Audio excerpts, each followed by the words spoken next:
नमस्कार, जय हिंद विद्यार्थी मित्रांनो। आरपीएफ रेल्वे पोलीस भरती 2024 4660 प्लस जागांसाठी मित्रांनो भरती निघाली आहे कॉन्स्टेबल आणि सब इन्स्पेक्टरसाठी।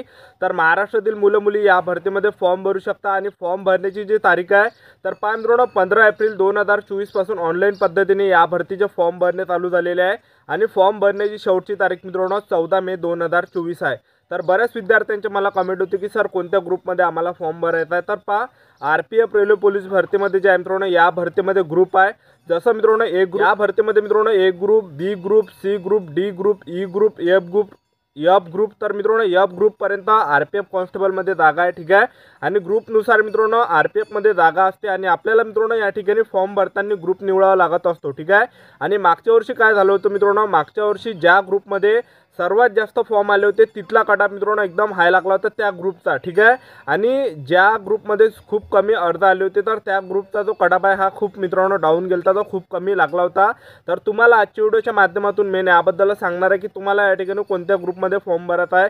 ए ग्रुपमध्ये फॉर्म भरायचा आहे, बी ग्रुपमध्ये फॉर्म भरायचा आहे, सी ग्रुपमध्ये फॉर्म भरायचा आहे, डी ग्रुपमध्ये फॉर्म भरायचा आहे, ई ग्रुपमध्ये फॉर्म भरायचा आहे की एफ ग्रुपमध्ये फॉर्म भरायचा आहे। तर याबद्दलच तुम्हाला संपूर्ण माहिती सांगणार आहे आणि मागच्या वर्षीचा कटऑफ सुद्धा तुम्हाला दाखवणार आहे, जेणेकरून तुम्हाला या ठिकाणी अंदाज लागणार आहे की आपल्याला या ठिकाणी कोणत्या ग्रुपमध्ये फॉर्म भरला पाहिजे।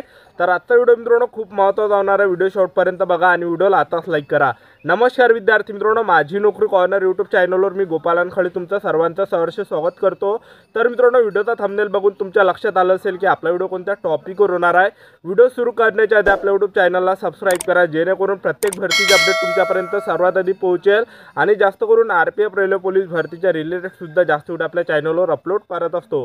तर पहा मित्रांनो, ज्या पण विद्यार्थ्यांनी आतापर्यंत तयारी चालू केली नसेल, ज्या पण विद्यार्थ्यांनी अभ्यास चालू केला नसेल तर मित्रांनो आतापासून तयारी चालू ठेवा, आतापासून मित्रांनो अभ्यास करा, आतापासून चांगली तयारी करा, कारण की जास्त टाइम तुमच्याजवळ राहिलेला नाही आहे, ठीक आहे। आता लवकरच मित्रांनो लेखी परीक्षेची सुद्धा तारीख येणार आहे, तर तुम्ही या ठिकाणी आपापल्या तयारीमध्ये राहा। आतापासून मित्रांनो अभ्यास करा, 8-8 घंटे 10-10 घंटे सेल्फ स्टडी करा, कारण की भरती निघालेली आहे।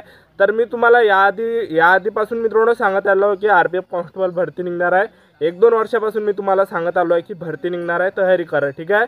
तर ज्या पण विद्यार्थ्यांनी मित्रांनो 1-1.5 वर्षापासून अभ्यास केला असेल माझ्या ऐकल्याने, तर त्यांचं मित्रांनो नक्की या ठिकाणी सिलेक्शन होणार आहे, कारण की कोणती भरतीचे जे मित्रांनो परीक्षा पास करण्यासाठी कमीत कमी मित्रांनो 1 वर्ष तरी अभ्यास पाहिजे, तेव्हाच मित्रांनो आपले यामध्ये सिलेक्शन होऊ शकते, ठीक आहे। तर पहा मित्रांनो आता आरपीएफ कॉन्स्टेबलची जे मित्रांनो 4660 प्लस जागांसाठी ही भरती निघाली आहे। 10वी पासवर तुम्ही यामध्ये फॉर्म भरू शकता, महाराष्ट्रातील मुलं मुली। त्याचबरोबर या भरतीमध्ये जे वयोमर्यादा आहे मित्रांनो 18 ते 28 वर्षापर्यंत तुम्हाला फॉर्म भरता येते। त्याचबरोबर SC/ST कॅटेगरीचे विद्यार्थी यामध्ये 18 ते 33 वर्षापर्यंत फॉर्म भरू शकतात।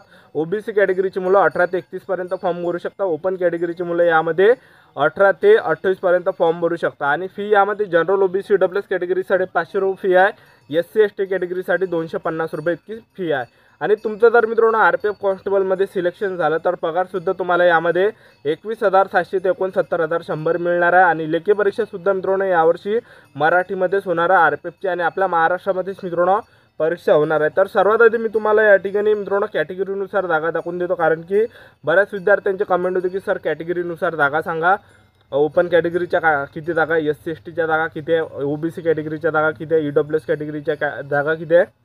मित्रांनो या ठिकाणी तुम्हाला पुरुष उमेदवारांच्या कॅटेगरीनुसार जागा दाखवून देतो। UR कॅटेगरीच्या ज्या जागा आहे 1450 जागा, आणि SC कॅटेगरीच्या 536 जागा आहे, ST कॅटेगरीच्या 268 जागा आहे, त्याचबरोबर ओबीसी कॅटेगरीच्या 966 जागा आहे, त्याचबरोबर EWS कॅटेगरीच्या 357 जागा आहे। त्याचबरोबर आपण टोटल जर बघितलं तर 3577 जागा पुरुष उमेदवारांच्या, आणि महिला उमेदवाराचं जर बघितलं ओपन कॅटेगरीच्या महिला उमेदवारांच्या जागा आहे 256, त्याचबरोबर SC कॅटेगरीच्या महिला उमेदवारांच्या जागा आहे 95, ST कॅटेगरीच्या महिला उमेदवारांच्या जागा या ठिकाणी 47, ओबीसी कॅटेगरीच्या महिला उमेदवारांच्या जागा या ठिकाणी मित्रांनो 170, EWS कॅटेगरीच्या महिला उमेदवारांच्या जागा या ठिकाणी मित्रांनो 63। टोटल या ठिकाणी 631 जागा ह्या महिला उमेदवारांसाठी आहे, ठीक आहे। आणि एक सर्व्हिसमॅनसाठी जवळपास 420 मित्रांनो या ठिकाणी जागा आहे, ठीक आहे। तर एक सर्व्हिसमॅनचा जो कटऑफ आहे हा एकदम कमी लागत असतो, एक लक्षात ठेवा, जे पण एक सर्व्हिसमॅन असेल तर त्यांचं मित्रांनो यामध्ये जास्त चान्सेस आहे सिलेक्शन होण्याचे। तर पहा मित्रांनो आता आरपीएफ रेल्वे पोलीस भरतीचे फॉर्म भरणे चालू आहे मित्रांनो 15 एप्रिलपासून। तर ज्यांनी सुद्धा फॉर्म भरला नसेल तर फॉर्म भरा, कारण की शेवटची तारीख मित्रांनो या ठिकाणी 14 मे 2024 आहे। पहा मित्रांनो आता तुम्हाला या ठिकाणी कोणत्या ग्रुपमध्ये फॉर्म भरायचा आहे ते तुम्हाला या ठिकाणी सांगून देतो। तर पहा मित्रांनो, आपण मागच्या वर्षीचा जर कटाप बघितला मित्रांनो आपल्या महाराष्ट्राचा RPF कॉन्स्टेबलचा, तर तो मित्रांनो सर्वात हाय जो कटाप गेला होता मित्रांनो तो गेला होता बी ग्रुपचा। तर त्यावेळेस मित्रांनो बी ग्रुपमध्ये सर्वात जास्त विद्यार्थ्यांनी RPF कॉन्स्टेबलचे फॉर्म भरले होते आणि बी ग्रुपचा जो कटाप मित्रांनो एकदम हाय लागला होता। तर मी तुम्हाला या ठिकाणी बी ग्रुपचा फक्त कटाप या ठिकाणी दाखवून देतो।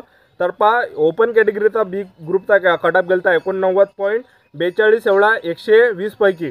त्यानंतर ओबीसी कॅटेगरीचा गेलता 89 गेलता होता। त्याचबरोबर SC कॅटेगरीचा जो कटाप गेला होता तो 82 गेला होता, पुरुष उमेदवारांचा कटाप।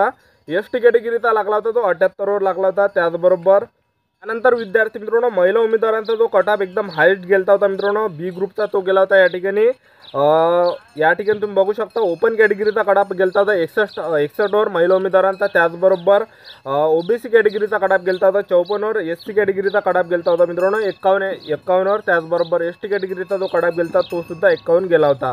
त्यानंतर सर्वात कमी जे फॉर्म आले होते मित्रांनो, सर्वात कमी अर्ज जे आले होते ते मित्रांनो ग्रुप ई मध्ये आले होते आणि ग्रुप ई मध्ये जो कटाप लागला होता मित्रांनो हा खूप कमी कटाप या ठिकाणी ग्रुप ईचा लागला होता। तर तुम्हाला या ठिकाणी दाखवून देतो ग्रुप ईचा कटाप। तर पुरुष उमेदवारांचा जो कटाप लागला होता ओपन कॅटेगरीचा हा फक्त 50 वर लागला होता ई ग्रुपचा।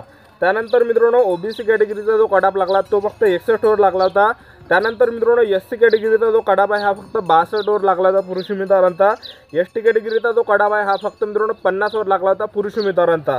त्याचबरोबर आपण महिला उमेदवारांचा जर बघितलं मित्रांनो या ठिकाणी ई ग्रुपमध्ये तर महिला उमेदवारांचा खूप कमी कटाप मित्रांनो मागच्या वर्षी गेला होता। तर ओपन कॅटेगरीच्या महिला उमेदवारांचा कटाप गेला होता या ठिकाणी 42 वर लागला होता। त्याचबरोबर जे SC कॅटेगरी आहे SC कॅटेगरीचा जो कटाप लागला तो फक्त 38 लागला होता। त्यानंतर मित्रांनो ST कॅटेगरीचा जो कटाप लागला होता तो फक्त 36 लागला होता। तर एवढा कमी कटाप मित्रांनो लागला होता। तर तुम्हाला या ठिकाणी मित्रांनो जेव्हा तुम्ही फॉर्म भरता RPF कॉन्स्टेबलचा तर तुम्ही त्या सायबर कॅफेवाल्याला मित्रांनो सांगा तुम्हाला या ठिकाणी मित्रांनो तुम्ही बघितलं असेल कटाप किती कमी लागला होता मागच्या वर्षी या ग्रुपचा। तर तुम्ही या ठिकाणी मित्रांनो ई ग्रुपमध्ये फॉर्म भरू शकता। ई ग्रुपचा कटाप मित्रांनो कमी जाणार आहे कारण की भरपूर विद्यार्थ्यांना माहीत नसते की आपण या ठिकाणी फॉर्म कुठं भरला पाहिजे। सायबर कॅफेवाले काय करते मित्रांनो विद्यार्थ्यांचे फॉर्म भरते तर त्यामध्ये बी ग्रुप असते टाकून देते, ठीक आहे। तर तुम्ही या ठिकाणी मित्रांनो तुमच्यावर आहे तर तुम्हाला या ठिकाणी मी तुम्हाला सांगितलं आहे मागच्या वर्षीचा ग्रुप कोणत्या ग्रुपचा कटाप किती कमी गेला होता। तर तुम्ही मित्रांनो त्यानुसार टाकू शकता तुम्हाला ज्या ठिकाणी टाकायचं आहे त्या ग्रुपमध्ये।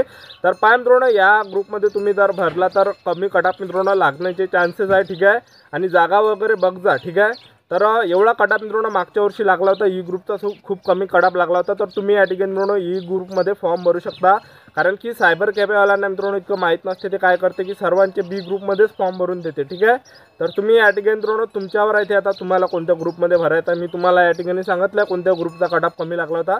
तर यावर्षी सुद्धा मागच्या भरतीसारखंच होणार आहे, ठीक आहे। तर ज्या पण विद्यार्थ्यांनी RPF कॉन्स्टेबल भरतीचा फॉर्म भरला असेल आतापर्यंत तर भरून टाका कारण की फॉर्म भरण्याची जी शेवटची तारीख आहे मित्रांनो हे 14 मे 2024 फॉर्म भरण्याची शेवटची तारीख आहे। आणि आतापासून मित्रांनो अभ्यासाला लागा, आतापासून तयारीला लागा। ज्यांनी सुद्धा तयारी केली नसेल आतापासून पुस्तक घेऊन घ्या चांगले पुस्तकांवर। जर तुम्हाला या ठिकाणी व्हिडिओ लागत असेल तर कमेंट करा, नेक्स्ट व्हिडिओ आपण मित्रांनो पुस्तकावर आणणार आहे की RPF कॉन्स्टेबलसाठी बेस्ट पुस्तक कोणतं मित्रांनो आपल्याला घ्यायचं आहे, ठीक आहे।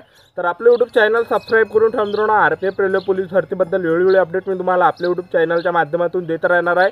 तर ही होती संपूर्ण महत्त्वाची माहिती। तर आजच्यासाठी इथंच थांबतो, भेटूया नेक्स्ट व्हिडिओमध्ये। जय हिंद, जय भारत।